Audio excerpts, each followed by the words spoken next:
We're going to look today at three stories in the book of Daniel that foreshadow the development of the end-time crisis that I believe is unfolding right now in the world.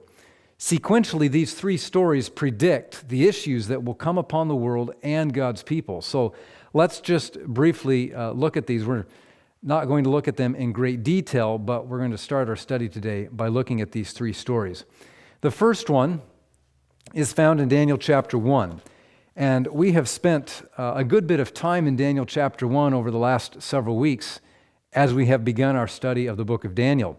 But we see in Daniel chapter 1 that there is a great health crisis, or you could say a health test, that presents itself to Daniel and to his three friends in the court of King Nebuchadnezzar in Babylon. Daniel 1 verse 5 says, "The king appointed them a daily provision of the king's meat and of the wine which he drank, so nourishing them 3 years, that at the end thereof they might" what? Stand before the king. So here was the health test. Would Daniel and his friends eat from food sacrificed to idols? Would they eat from food that they knew was not approved by God's word, those unclean meats? Notice also in verse 5 that the purpose of this food that the king gave to them was so that they might stand before the king, before an earthly ruler. You know, Daniel and his friends, their goal was to stand before another king, wasn't it? The king of heaven, the king of the universe. And so, as a result of that, verse 8 tells us Daniel's decision and also his three friends with him. Daniel 1 verse 8 says, "But Daniel purposed in his heart that he would not defile himself with the portion of the king's meat, nor with the wine which he drank. Therefore he requested of the prince of the eunuchs that he might not defile himself." A health test, and here was the decision that Daniel and his friends made. They purposed in their hearts that they would not defile themselves with the king's meat. Okay, that's the story in Daniel chapter 1. We can look next at Daniel chapter 3 as another of the great stories in the book of Daniel. And here comes another test of faith. This one a little bit closer, a little bit harder, with some greater consequences attached. Now, we're going to spend more time in Daniel chapter 3 today. In fact, we'll spend the majority of our time here, but we're just going to touch on it right now as we again begin our study. Daniel 3 verses 4 through 6 say this. Here was the test that came on Daniel's friends. "Then a herald cried aloud, 'To you it is commanded, O people, nations, and languages, that at what time you hear the sound of the cornet, flute, harp, sackbut, psaltery, dulcimer, and all kinds of music, you fall down and worship the golden image that King Nebuchadnezzar the king hath set up. And whoso falleth not down and worship shall the same hour be cast into the midst of a burning fiery furnace.'" Daniel chapter 1, there is a health crisis or a test on health. Daniel chapter 3, that health crisis or health test becomes now a test of worship. Again, the title of our message is "From Health to Climate, the Coming Worship War." There were some dire consequences attached in Daniel chapter 3 to not doing what they were told, weren't there? This threat of being cast into a burning furnace of fire. How did Daniel's three friends respond? We find their answer in Daniel 3, beginning in verse 16. "Shadrach, Meshach, and Abednego answered and said to the king, 'O Nebuchadnezzar, we are not careful to answer thee in this matter. If it be so, our God whom we serve is able to deliver us from the burning fiery furnace, and he will deliver us out of thine hand, O king. But if not, be it known unto thee, O king, that we will not serve thy gods, nor worship the golden image which thou hast set up.'" What an answer. Do you want that kind of faith, that kind of commitment to God, that kind of resolute purpose in your heart, that no matter what the consequences might be, I will serve and worship God? Well, this is the test that confronted Daniel's three friends. And friends, it's the test that is going to confront all of God's people, those who would serve and worship God. The final crisis, which is fast approaching, is going to reach this place as well. We will have the same test that we need to make a decision on. A third story in the book of Daniel is found in Daniel chapter 6. Again, another famous story. This time, it's the story of Daniel in the lion's den. At this point, the kingdom of Babylon has actually passed to the kingdom of the Medes and the Persians. Daniel survives while the Babylonian king Belshazzar is slain, and now Daniel is serving Darius, the king of the Medes here. And you know the story. There is a law passed that no one can worship any man or God for 30 days except for the king. And the consequences, if you disobey this law, are to be thrown into a den of lions. Now, it's interesting when you read why they passed this law. Let's just read here in Daniel chapter 6, beginning in verse number 4. Then the presidents and princes sought to find occasion against Daniel concerning the kingdom, but they could find none occasion nor fault. Forasmuch as he was faithful, neither was there any error or fault found in him. So how much error or fault could they find in Daniel? None. There was nothing. In fact, they say in verse 5, we shall not find any occasion against this Daniel, except we find it against him concerning the law of his God. Now you have watched, as I have in recent years, when a high-level person such as a Supreme Court justice nominee is nominated to that position. Are they just approved, and do people say, okay, let's take this nominee? Hardly. There is a thorough search through everything they have ever said, through everything they have ever done. There is no stone unturned by the political opponents of these nominees to find some kind of dirt or baggage, right, to throw against these people and to keep them from getting this position. This was kind of the process that Daniel went through, and his enemies, these jealous princes in Babylon, combed through every transaction, every business deal, every conversation that they can find in the life of Daniel, hoping to find some kind of dirt to throw against him and to remove him from power and from office. They can't find anything, can they? He was without error or without fault. I would like to suggest to you this morning, friends, that if you remain faithful to God, the time will come when your life will be searched through just as carefully as Daniel's was. And what a call it is for each one of us to live our lives today and every single day, so that if that time should come, if that opposition should come, when it does come, we can be found by God's grace without fault as well. Now, these stories took place over the course of a lifetime in Babylon. You understand, in Daniel chapter 1, Daniel was a young man, in his teens probably.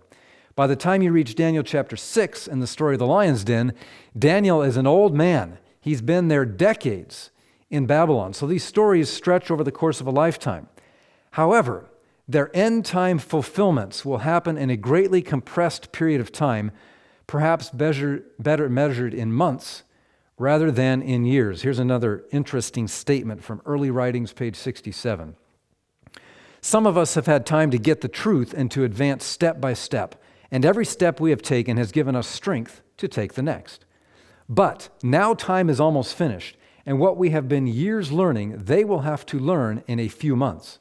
They will also have much to unlearn and much to learn again. Those who would not receive the mark of the beast and his image when the decree goes forth must have decision now to say, no, we will not regard the institution of the beast. Friends, we look at these stories and we think, we think about what's coming ahead. We've got plenty of time. Friends, we are told that the final events will be rapid ones, perhaps best measured in months rather than in years. Now, the mark of the beast in Revelation 13 is the final test. We're going to see how that relates to especially Daniel chapter 3 in just a moment. But let's continue our study today by looking briefly at the mark of the beast. We need to understand what this is in order to understand the issues here at the end. So keep your finger in Daniel, but let's flip over to the book of Revelation. Revelation chapter 13 warns about the mark of the beast. We read in Revelation chapter 13 and verse number 15. He had power to give life unto the image of the beast, that the image of the beast should both speak and cause that as many as would not worship the image of the beast should be killed. So we're going to see, as we continue today, a number of striking parallels between Daniel chapter 3 and Revelation chapter 13. Going on in Revelation 13, verse 16 says that he causeth all, both small and great, rich and poor, free and bond, to receive a mark in their right hand or in their foreheads, and that no man might buy or sell save he that had the mark or the name of the beast or the number of his name. So here is the final test. It's the mark of the beast. And we read in Revelation chapter 16, verses 1 and 2, that the 7 last plagues are poured out on those that receive the mark of the beast. Friends, we don't want the mark. This marks the close of human probation, the decisions that people will make in connection with the mark of the beast when it falls. These are the final decisions that people will make regarding their eternal destiny. Now, there's some good news regarding the mark of the beast. In Revelation chapter 15, verse 2, John sees a group of people that have successfully maintained their faith in God. They have successfully resisted, by God's grace, the mark of the beast. Let's read about them. Revelation 15, verse 2. And I saw as it were a sea of glass mingled with fire, and them that had gotten the victory over the beast, and over his image, and over his mark, and over the number of his name, stand on the sea of glass, having the harps of God. Do you want to be part of that group, those that have victory over the beast, and his mark, and his name, and his number? I certainly do. It's possible, friends. It's possible even if the entire world be turned against you. It is possible to remain faithful to God. And this is exactly what God calls each one of us to do. He's calling you, He's calling your family, He is calling this church to remain faithful to God no matter what happens, to serve and obey Him alone. Now, there are 4 things in Revelation 15, verse 2, that this group of people have victory over. Let's look at them closely. They're boldface here on the screen. They have victory over the beast, they have victory over his image, they have victory over his mark, and they have victory over the number of his name. Friends, we're going to see that these 4 things that they have victory over correspond to the first 4 Ten Commandments. And we're going to see that the end-time attack against God and His people and the mark of the beast are directly tied to the commandments of God. We don't have to guess what the mark is. You know, there's been a lot of speculation over the course of history. What is it going to be? Is it a tattoo? Is it a barcode? Is it a vaccination? Well, the Bible tells us very clearly what the issue is. So let's look closely here. And on the screen you can see this table here that we'll build. God's people, His faithful remnant, will have victory over the beast. Revelation tells us that the beast wants to be worshiped. In fact, in Revelation chapter 13, verse 3, we read that out of one of his heads was as it were wounded to death, and his deadly wound was healed, and all the world wondered after the beast. And it's made even more clear a few verses later in verse 8. And all that dwell upon the earth shall worship him, whose names are not written in the book of life of the Lamb slain from the foundation of the world. So very clearly, according to the Bible here, the beast wants to be worshiped. Now the first commandment in Exodus 20 verse 3 says, "Thou shalt have how many other gods before me? Thou shalt have no other gods before me." So the beast represents an attack against God and a counterfeit against the command to worship God. The first commandment is attacked by the beast. It's counterfeited by the beast. How about the image of the beast? We were just reading from Revelation chapter 13. This image will be set up just as the image was there in Daniel chapter 3. There will be a command to worship the image. Well, the second commandment in Exodus 20 verse 4 says this: "Thou shalt not make unto thee any graven" what? Any graven images. And so the image of the beast is an attack against the second commandment. It's also a counterfeit of the second commandment and a command to worship an image. Revelation 15 verse 2 also mentions the name of the beast or the number of his name. The third commandment talks about the name of God. Thou shalt not take the name of the Lord thy God in vain. Exodus 20, verse 7. Now, by the way, this can mean several things. Certainly, we should not take the Lord's name in vain in our conversation, in the words that we speak, in those expletives that are so common in the world today. But we can also take the Lord's name in vain by claiming to be a Christian, by professing to be a servant of God, but then living in a completely different way. Or sometimes living as a Christian, but then at other times living not as a Christian. Friends, we need to be careful against hypocrisy in our own lives, don't we? As Jesus said, to his disciples, to the Jews, take the plank out of your own eye, then you can see to remove the speck in your brother's eye. A good prayer that for each one of us to pray each day would be, Lord, is there any hypocrisy in my life? Am I claiming to be a Christian? Do I even believe myself that I'm a Christian, and yet are there ways in which I am taking your name in vain, taking that name of Christian in vain? So the name of the beast is an attack against the third commandment, the name of the Creator, and by claiming to be worthy of worship, it takes that name in vain as well. Well, friends, I have a question for you.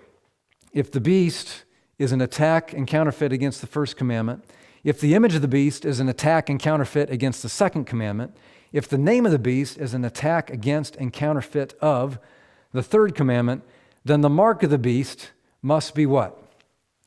It must be an attack against the fourth commandment and a counterfeit of the fourth commandment. Now, the fourth commandment reads this way. It begins in Exodus 20, verse 8. Remember the Sabbath day to keep it holy. If you turn to Exodus 20, the fourth commandment gets more specific. Well, which day is the Sabbath day? We're not left to guess, are we? We're told exactly in Exodus 20, verse 9, 6 days shalt thou labor and do all thy work. And then verse 10 goes on and tells us, but the seventh day is the Sabbath of the Lord thy God.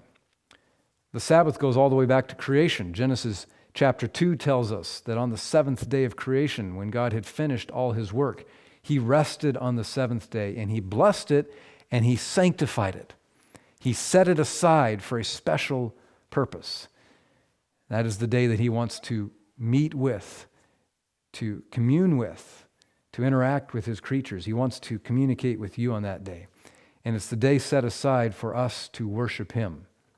The mark of the beast, clearly, friends, we can see it just from Revelation chapter 15, verse 2, centers on an attack against the fourth commandment, the Sabbath of the fourth commandment, and is a counterfeit of the fourth commandment. Now we're going to come back to that in just a moment.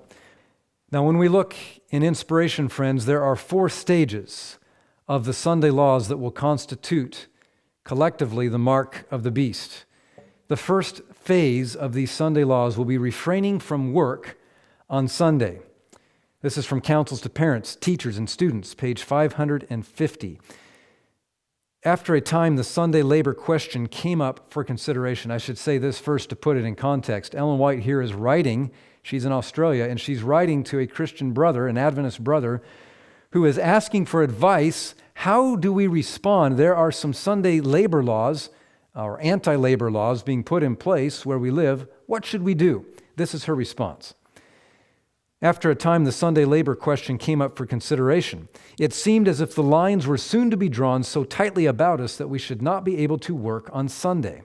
Our school was situated in the heart of the woods, far away from any village or railway station. No one was living near enough to be disturbed in any way by anything that we might do. Nevertheless, we were watched.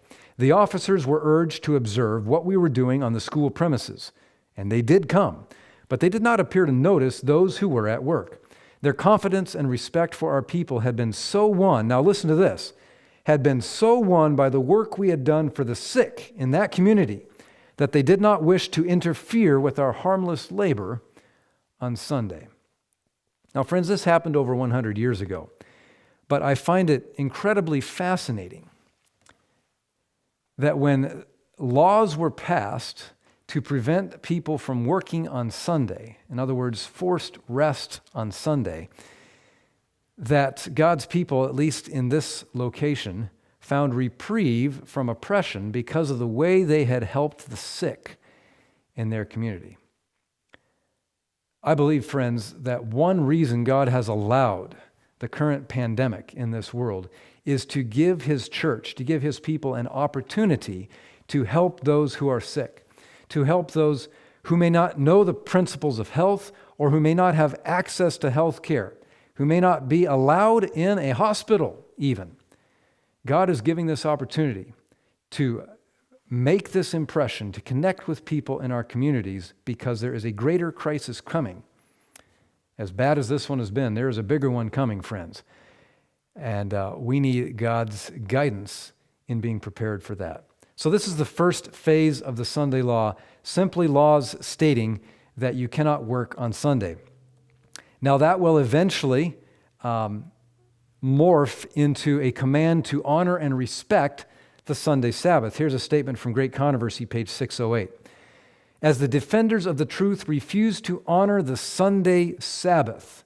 So we see that Sunday will eventually morph from just a day of rest and forced rest. Now it will be a day to honor and to respect, to worship on. Now this statement goes on describing some of the persecution that will come, and this kind of morphs now even into the third phase of the Sunday laws, which is honoring Sunday while Sabbath worship is prohibited with fines and imprisonment. Now, I'll just go back and read this entire statement from page 608. As the defenders of the truth refuse to honor the Sunday Sabbath, some of them will be thrust into prison, some will be exiled, some will be treated as slaves. To human wisdom, this all now seems impossible, but as the restraining Spirit of God shall be withdrawn from men, and they shall be under the control of Satan, who hates the divine precepts, there will be strange developments. The heart can be very cruel when God's fear and love are removed. Another statement from page 607 of the same book, The Great Controversy, speaking of persecution in regards to refusing to honor the Sunday Sabbath. As the movement for Sunday enforcement becomes more bold and decided, the law will be invoked against commandment keepers. They will be threatened with fines and imprisonment. Some will be offered positions of influence, and others rewards and advantages as inducements to renounce their faith. And finally, in the fourth stage of the Sunday law comes a death penalty. Just like those stories in Daniel, thrown into a fiery furnace, cast into a den of lions. A death penalty will be imposed on those who worship on Sabbath and disregard Sunday. Great Controversy, again, page 615. As the Sabbath has become the special point of controversy throughout Christendom, and religious and secular authorities have combined to enforce the observance of the Sunday, the persistent refusal of a small minority to yield to the popular demand will make them objects of universal execration. It will be urged that the few who stand in opposition to an institution of the church and a law of the state ought not to be tolerated, that it is better for them to suffer than for whole nations to be thrown into confusion and lawlessness. The same argument many centuries ago was brought against Christ by the rulers of the people. It is expedient for us, said the wily Caiaphas, that one man should die for the people and that the whole nation perish not. This argument will appear conclusive, and a decree will finally be issued against those who hallow the Sabbath of the fourth commandment, denouncing them as deserving of the severest punishment, and giving the people liberty after a certain time to put them to death. So here are the four stages of the Sunday law. And let's put this all together now. In Daniel chapter 1, we see a health crisis. I believe, and we will see reasons for this in just a moment, I believe that the current health crisis in this world will eventually and soon morph into the first stage of the Sunday laws, that being refrain from working on Sunday. And again, I'll show you why I believe this, how we can see this even starting to happen in just a moment. From Daniel chapter 3, we saw that eventually a command will come to participate in false worship. We can see a parallel there with the second stage of the Sunday laws, the commands to honor Sunday as a sacred or a holy day, but still being allowed to worship on the Sabbath. And then finally, In Daniel chapter 6, we saw that a command was issued to participate in false worship and a prohibition against true worship. Remember, it wasn't just that Daniel had to worship the king, he was also not allowed to worship the God of heaven. And we can see parallels to this in the last two stages of the Sunday laws. In stage 3, the command to honor the Sunday and Sabbath worship also being prohibited with fines and imprisonment. And then in stage 4, a death penalty being imposed on those who worship on Sabbath and disregard Sunday. So my question now is, what comes next? For almost 2 years now, our world has been dealing with this pandemic, a health-related crisis. If in antitype, the world has been living now or dealing with the fulfillment or a parallel of Daniel chapter 1 and the health crisis, how do we get from there to Daniel chapter 3, commands to worship? Again, the title of our message today is From Health to Climate, the Coming Worship War. Well, friends, this health crisis will eventually become a climate crisis, and that will bring in our first stages of the Sunday law. How do we know this? Well, let's look at what's happening right now in our world. Interesting, a number of news stories are already connecting health and public health and a health crisis with climate crisis. So this is from National Geographic. Why climate change is still the greatest threat to human health. And the subtitle, Polluted Air and Steadily Rising Temperatures are linked to health effects ranging from increased heart attacks and strokes to the spread of infectious diseases and psychological trauma. That's not the only headline. This is from the Pan American Health Organization. You can see a very similar title, Climate Change and Health. And again, the subtitle, Climate Change is the biggest global health threat of the 21st century. Here is The Lancet, a respected health journal. And this is the Lancet Countdown on Health and Climate Change. You can see the title halfway down the page there. Again, the subtitle, Climate Change is the greatest global health threat facing the world in the 21st century. This is from a website called the Global Climate and Health Alliance, an urgent call for climate action from the health community ahead of COP26. Now, we'll talk a little bit more about this before we're done here. These are meetings beginning November 1st, in which world leaders will convene in Glasgow, Scotland, to move forward a climate change agenda. NPR, National Public Radio, had this headline not long ago, Climate Change is the greatest threat to public health, top medical journals warn. Now, this was published earlier this month, September 7, 2021, and they're talking about a very unique editorial article that was published in over 200 of the world's top health journals. That article was co-published by, I don't know how many, 15 to 20 editors of the largest of these health journals. And here is a screenshot from that article. The title was, A Call for Emergency Action to Limit Global Temperature Increases, Restore Biodiversity, and Protect what? Health. Here it is again. Health and climate being linked together. Now, they stated in this article, the greatest threat to global public health is the continued failure of world leaders to keep the global temperature rise below 1.5 degrees Celsius and to restore nature. Urgent society-wide changes must be made and will lead to a fairer and healthier world. We, as editors of health journals, call for governments and other leaders to act, marking 2021 as the year that the world finally changes course. There are many other such articles. Just go to the web. You can find them yourself. But friends, this move is already underway to make the jump from a health crisis to a climate crisis. And consistently in all these stories, all these articles, the push is being made. We must act now to protect ourselves, to protect our environment. Now, Pope Francis, 6 years ago now, already gave his suggested solution to protecting the environment. This is from his encyclical Laudato Si. At the end of that long encyclical, which focused on the environment and social health as well. This was his solution. On Sunday, our participation in the Eucharist has special importance. Sunday, like the Jewish Sabbath, is meant to be a day which heals our relationships with God, with ourselves, with others, and with the world. Sunday is the day of the resurrection, the first day of the new creation, whose first fruits are the Lord's risen humanity, the pledge of the final transfiguration of all created reality. It also proclaims man's eternal rest in God. Now, friends, the Bible makes it clear that there is a day that God has designated to do these things, and that day is the seventh-day Sabbath. Here is another day, the first day Sunday, that mankind is setting up in place of and as a counterfeit of God's holy day of worship.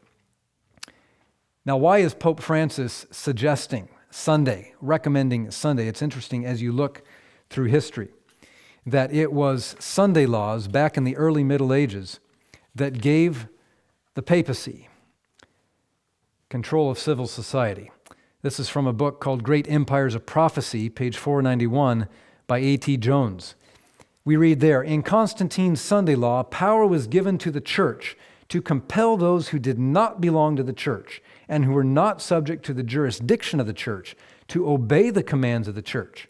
In the Sunday law, there was given to the church control of the civil power, so that by it she could compel those who did not belong to the church to act as though they did. The history of Constantine's time may be searched through and through, and it will be found that in nothing did he give to the church any such power except in this one thing, the Sunday law. Friends, we look in history and we find that one of the biggest things, the biggest thing, according to this statement, that gave the papacy power, that gave the Roman Catholic Church power over society in the Middle Ages was Sunday, laws protecting Sunday, and this combination of church and state together. If it was true back then, it can happen once again, friends, as the papacy is seeking to exert its influence around the world. We're going to see more of a push to protect Sunday and to have that protected by civil legislation. Now, where does this read? Where does this lead? Let's turn now to Daniel chapter 3, and we'll spend the rest of our time in Daniel chapter 3. We'll begin in verse number 1. Nebuchadnezzar the king made an image of gold, whose height was 80 cubits, and the breadth thereof 6 cubits. He set it up in the plain of Dura, in the province of Babylon. Nebuchadnezzar did two things. He made an image, and then he set it up. And we see here a counterfeit of God's work of creating the Sabbath and setting it up. Genesis chapter 2, verses 2 and 3 say this, and on the seventh day God ended his work which he had what? Made, and he rested on the seventh day from all his work which he had made. And God blessed the seventh day and sanctified it. Now, to sanctify something literally means to set it aside or to set it up as special, as unique. So God makes something and then he sets it up, because that in it he had rested from all his work which God created and made. And so we see here in Daniel chapter 3, verse 1, Nebuchadnezzar in type makes an image and he sets it up. At the end of time, the antitype will be fulfilled as mankind creates a day and sets it up and then commands the world to worship it. Now, just so we know this isn't my interpretation here, mankind has created Sunday, and even the Catholic Church admits this. You can find many statements from official Catholic publications. I picked the most recent one I could find from 1995. This was from St. Catherine Catholic Church Sentinel. Perhaps the boldest thing, the most revolutionary change the church ever did happened in the first century. The holy day, the Sabbath, was changed from Saturday to Sunday. The day of the Lord was chosen not from any directions noted in the Scriptures, but from the church's sense of its own power. Pretty clear statement, isn't it? The Sunday was made not from biblical or from God's direction or from the Bible, but from man's sense of his own power. Here's another statement from the book The Faith of Our Fathers by Cardinal Gibbons. He says, you may read the Bible from Genesis to Revelation, and you will not find a single line authorizing the sanctification of Sunday, the setting up of Sunday. The Scriptures enforce the religious observance of Saturday, a day which we never sanctify. So friends, here's the rub. Here's the great conflict, the great controversy, the great choice that people will have to make. Will we obey God? Will we serve and worship Him on His day?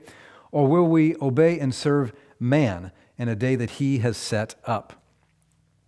Daniel 3 verse 2 goes on, Then Nebuchadnezzar the king sent to gather together the princes, the governors, the captains, the judges, the treasurers, the counselors, the sheriffs, and all the rulers of the provinces to come to the dedication of the image which Nebuchadnezzar the king had set up.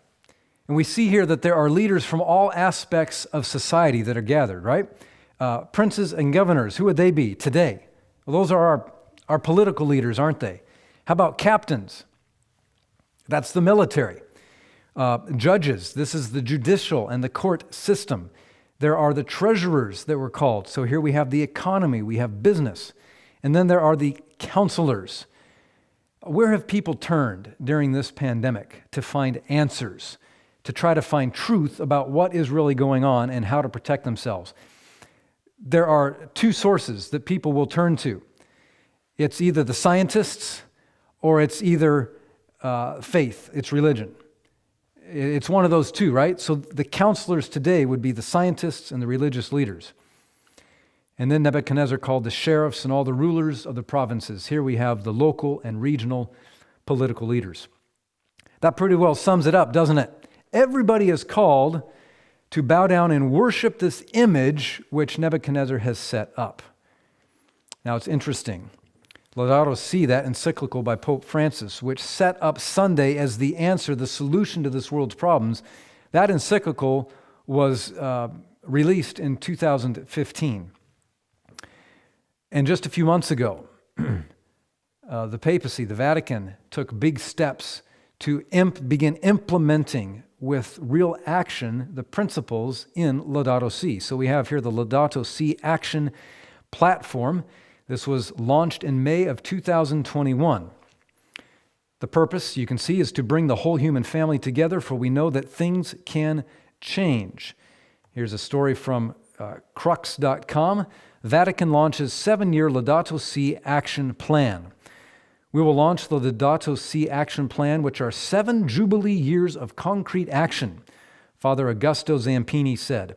The hope, he said, is that it will create a massive movement of families, parishes, schools, and universities, health centers and hospitals, businesses, and governments.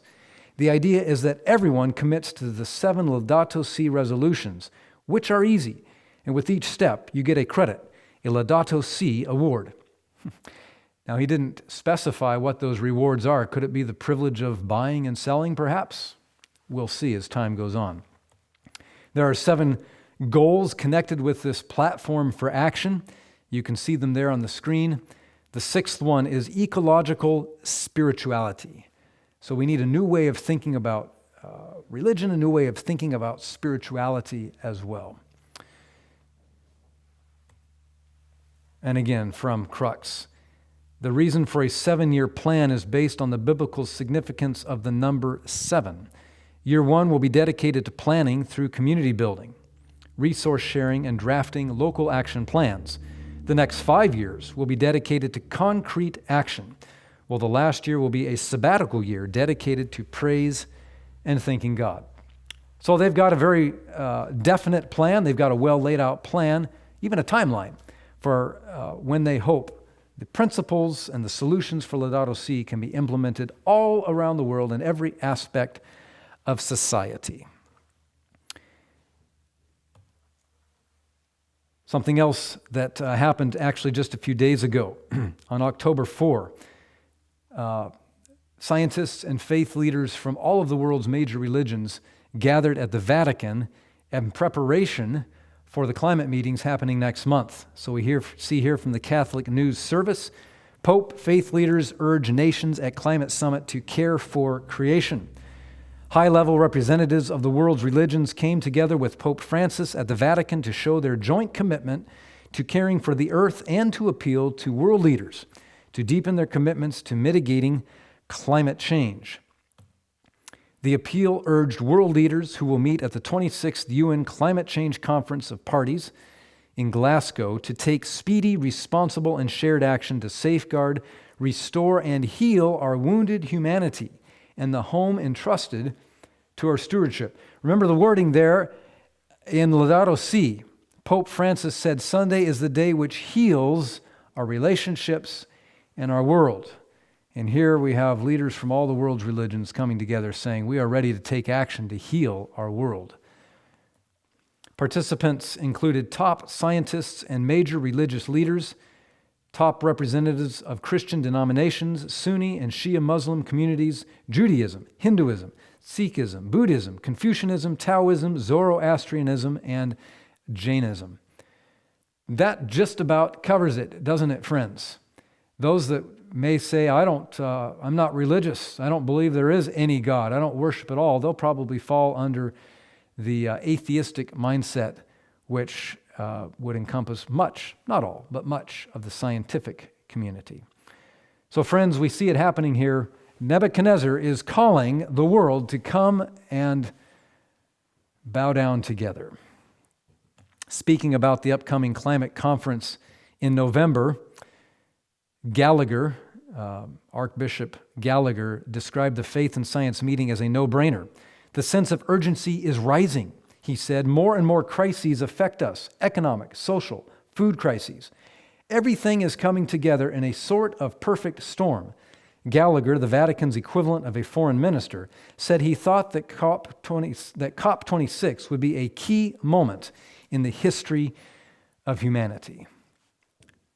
We will see what comes out of these meetings in a few weeks, but the hope we can see here is that it will be a turning point. Decisions will be made, action will be taken, which will shift the course of humanity.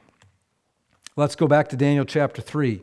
In verse 3, we read that the princes, the governors, the captains, the judges, the treasurers, the counselors, the sheriffs, and all the rulers of the provinces gathered together unto the dedication of the image that Nebuchadnezzar the king had set up, and they stood before the image that Nebuchadnezzar had set up.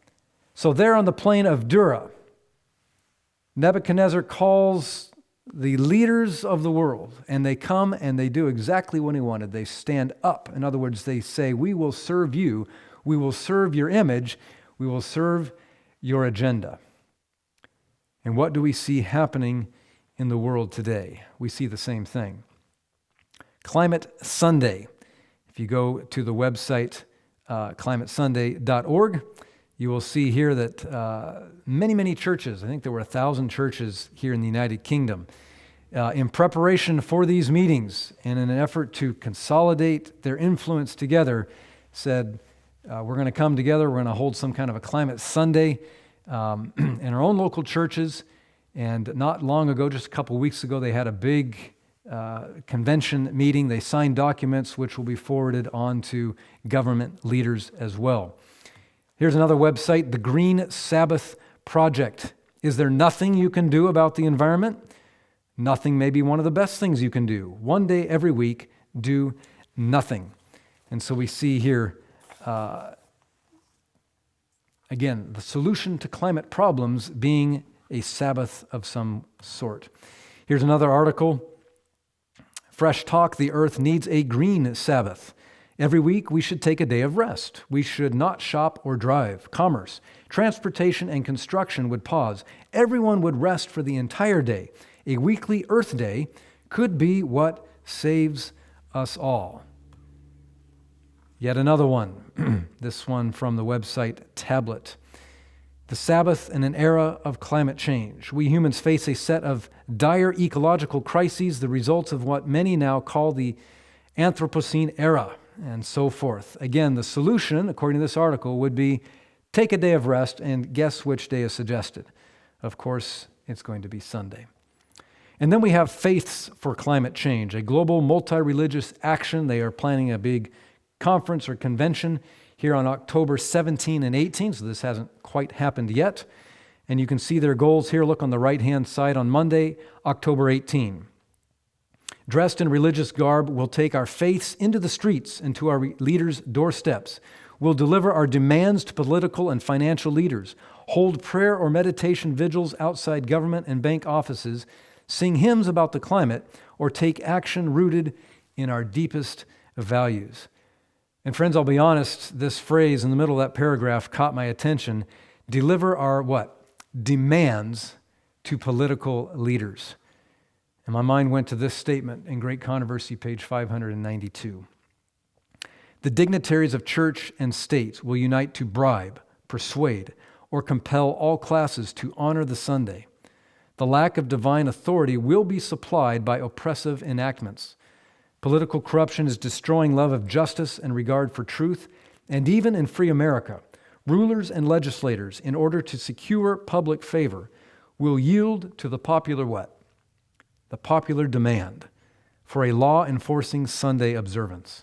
Liberty of conscience, which has cost so great a sacrifice, will no longer be respected. Friends, the final movements will be rapid ones. The Bible warns us about a great crisis that is soon to break upon this world. And I believe we're seeing the beginning stages of this crisis, friends. I wish we could say the pandemic will pass, things will get back to normal, but Bible prophecy says that a lot more has to happen before Jesus Christ comes back. So the question is, how do we respond? How should we as Christians respond to what is happening? I believe there are some important lessons to learn from the life of Daniel. And just briefly, as we close today, I want to look at 7 lessons that we can learn from the life of Daniel about how we can live in a time of crisis. Here is lesson number 1. Recognize that your body and your mind belong to God.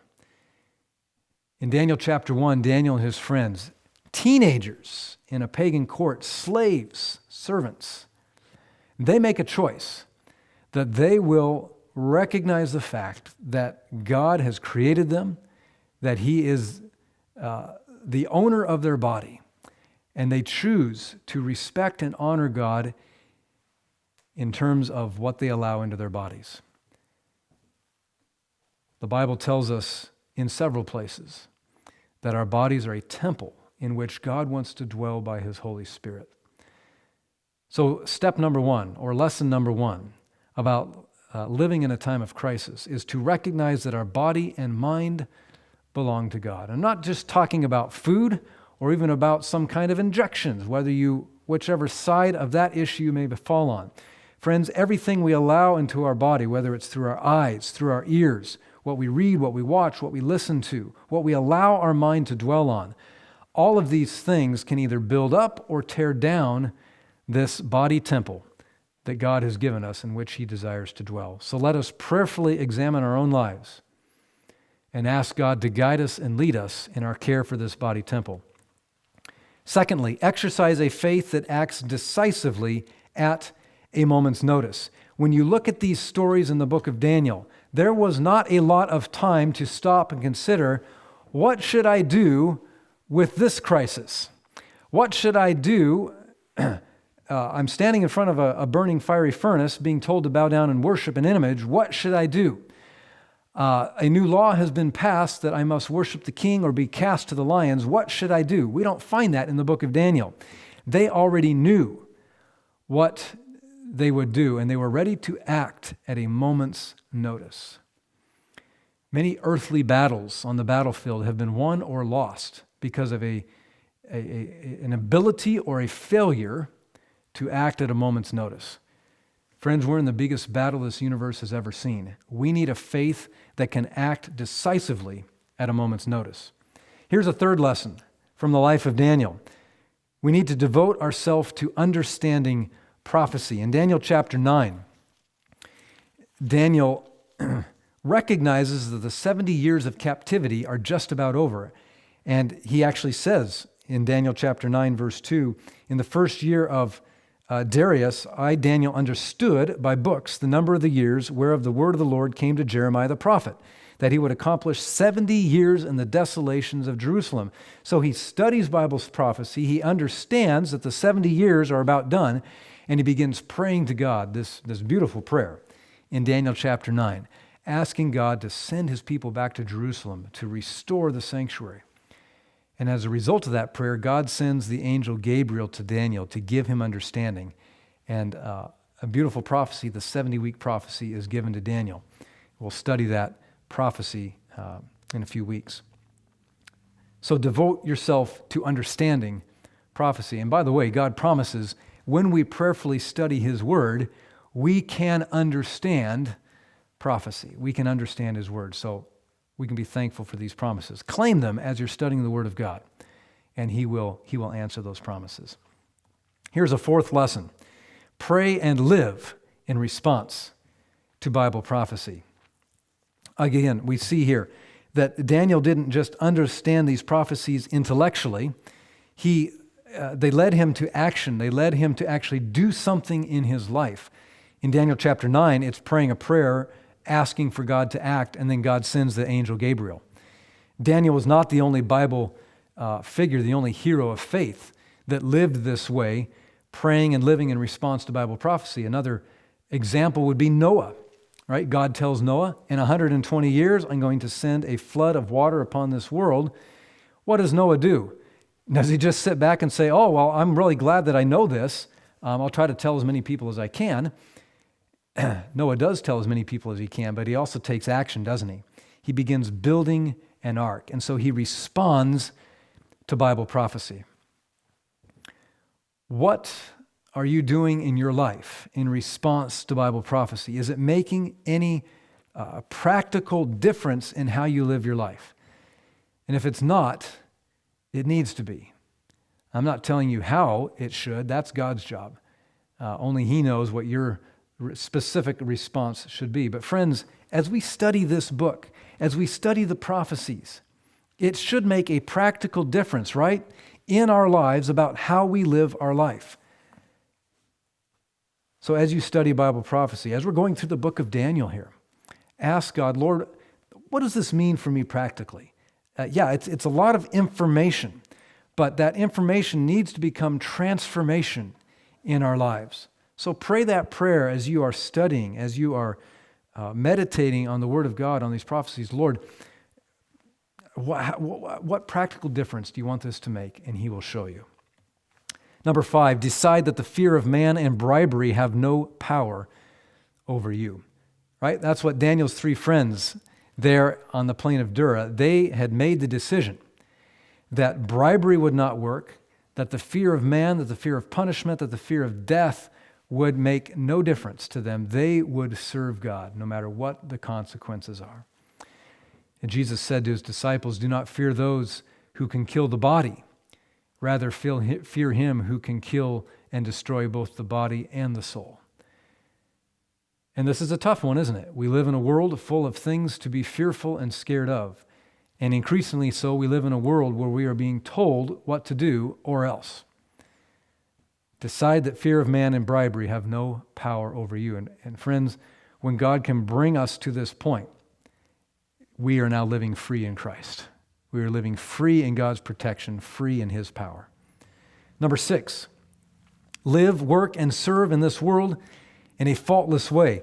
We already mentioned this in Daniel chapter 6 as Daniel's enemies were looking at his life, trying to find something to pin on him. There was nothing. He was faultless and blameless in his work, in his conversation, in his, I won't say entertainment, in his recreation.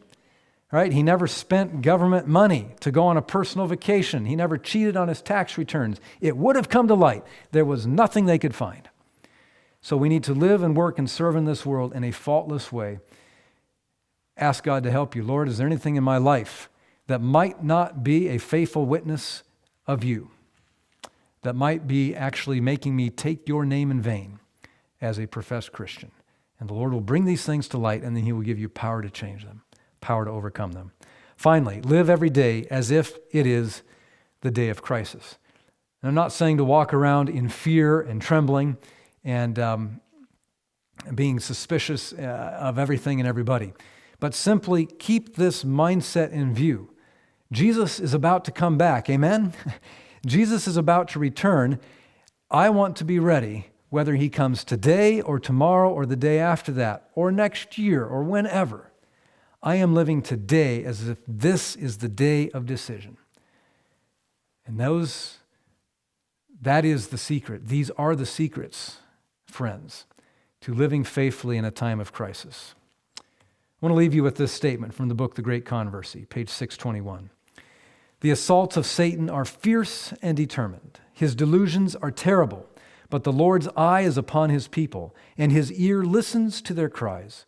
Their affliction is great. The flames of the furnace seem about to consume them, but the refiner will bring them forth as gold tried in the fire. God's love for his children during the period of their severest trial is as strong and tender as in the days of their sunniest prosperity. But it is needful for them to be placed in the furnace of fire. Their earthliness must be consumed, that the image of Christ may be perfectly reflected. Friends, when Daniel's 3 friends came out of that fiery furnace, the only thing that burned were the Babylonian ropes. Nothing else was touched. God desires to protect you. He promises to protect you, to lead you through faithfully whatever may happen in your life. But we have to exercise that faith in him. We have to make that decision now. Lord, whatever you allow to happen in my life, I will serve you faithfully. I will not be swayed. God is trying to consume the earthliness in each one of us. And if we're honest, there's an awful lot of worldliness and earthliness. There is in me. There is in each one of us. But God promises, if you will just entrust your life to him, he says, I will take you, weak and defective though you may be. I will burn out all that should not be there. And I will build you, I will mold you, I will shape you into somebody who reflects my image and reflects my character. God promises to do this. Are you willing? Are you ready to accept his work and to say, Lord Jesus, do whatever it takes that I may be ready for your return?